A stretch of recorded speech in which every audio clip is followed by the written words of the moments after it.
De Samuel, chapitre 12. L'Éternel envoya Nathan vers David. Et Nathan vint à lui, et lui dit, Il y avait dans une ville deux hommes, l'un riche et l'autre pauvre.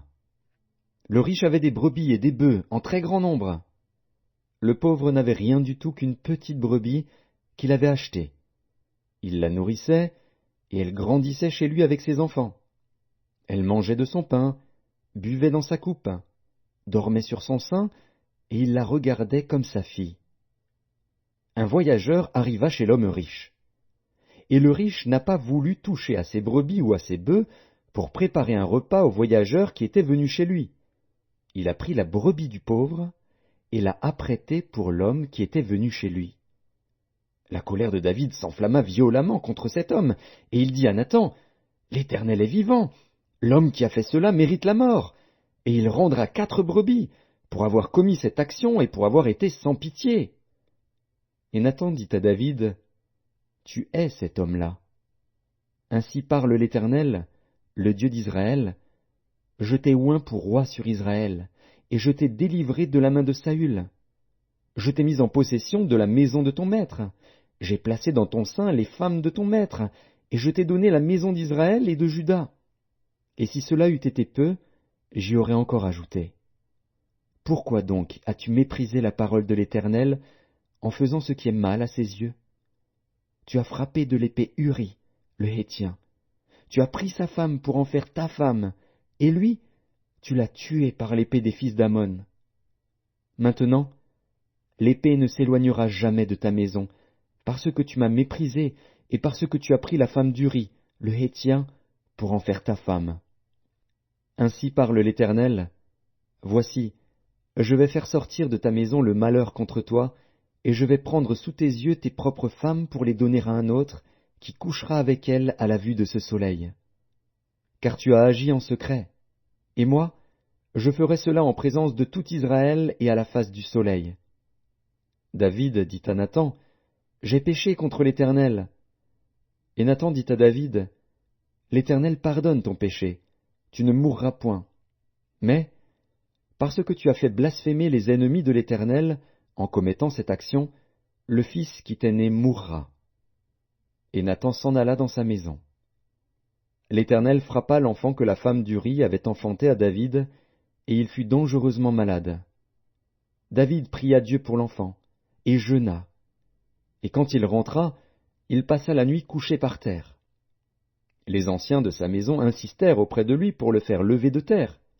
Mais il ne voulut point, et il ne mangea rien avec eux. Le 7e jour, l'enfant mourut. Les serviteurs de David craignaient de lui annoncer que l'enfant était mort, car ils disaient, Voici, lorsque l'enfant vivait encore, nous lui avons parlé, et il ne nous a pas écoutés. Comment oserons-nous lui dire, L'enfant est mort? Il s'affligera bien davantage. David aperçut que ses serviteurs parlaient tout bas entre eux, et il comprit que l'enfant était mort. Il dit à ses serviteurs, L'enfant est-il mort? Et ils répondirent, Il est mort. Alors David se leva de terre, il se lava, soignit, et changea de vêtements. Puis il alla dans la maison de l'Éternel, et se prosterna. De retour chez lui, il demanda qu'on lui servît à manger, et il mangea. Ses serviteurs lui dirent, Que signifie ce que tu fais? Tandis que l'enfant vivait, tu jeûnais et tu pleurais, et maintenant que l'enfant est mort, tu te lèves et tu manges.